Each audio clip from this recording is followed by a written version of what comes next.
Hello, my people. Happy Friday. It's 5-Minute Friday. I feel like I should come up with like a little theme song for that.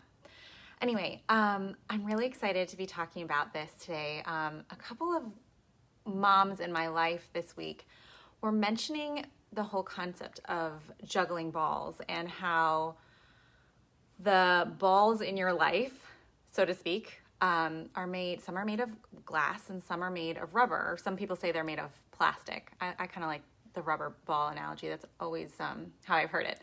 But the whole idea is that if you think about your life in different segments, so I think most people tend to think, okay, I have my professional or working life, and then I have my, hi Alan, I have my personal life.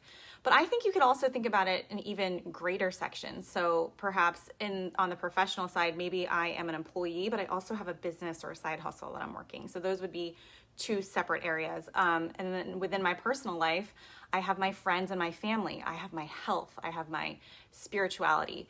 And all of those things would be their own separate balls, right? And in my opinion, business is always a rubber ball. It's always a rubber ball, because what happens to a rubber ball when you drop it on the ground? Bounces right back up, right? But your health, your spirituality, your family, those big relationships in your life, those are glass balls. And if you drop a glass ball, it's going to shatter. And sure, you could try to put it back together, but it'll never be exactly the same.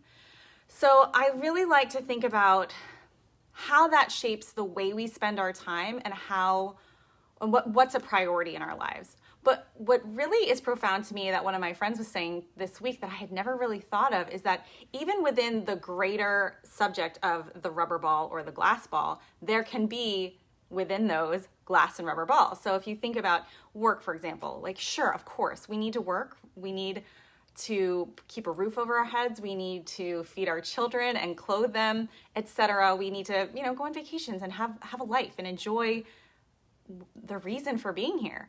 So yes, I do understand that work is important. However, money is not finite, right? You can get money from, do you see how my hair keeps flying away? Sorry, I'm distracting myself.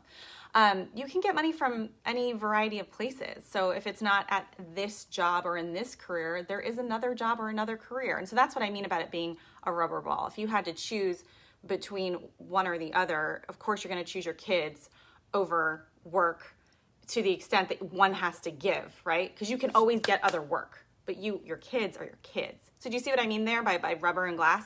But okay, so within work, which I consider a rubber ball, there could be things that are made of glass. So if I want to continue working here, if I like what I'm doing and I want to keep this job, then maybe making this deadline is a glass ball right now. Or, like I still practice part-time as a lawyer, but like this deposition, that has to happen today. Or this client meeting has to happen today. Or if I have a court deadline, I got to get that in because otherwise I'm going to be in trouble and my client's going to suffer. So in that respect, some things are glass balls. Same thing with the kids, right? Some things are rubber balls. So maybe you committed to bringing cookies for the PTA and you forgot. Like, is the world going to end? Is that a glass ball? Like, if you have to drop that ball, is that going to be okay? I say yes, things are going to be okay. And I just love thinking about our lives that way because it really helps us to keep our priorities in order of priority, and it allows us to live more freely. So I wanted to share that with you, wanted to get your thoughts. Give me a comment down below. Tell me what you think in your life is a rubber ball, what you consider a glass ball, and if this has helped you in any way, sort of change how you might be organizing your schedule and spending your time. I hope that was helpful, and I think I'm under 5 minutes, so I kept true to my 5-Minute Friday promise. I hope you guys have a great weekend. It's really rainy here in South Florida. It's like nonstop, so hopefully we can have some sunshine this weekend and I can do something with my kids because I feel like they're going a little stir crazy. I'll talk to you next week. Bye.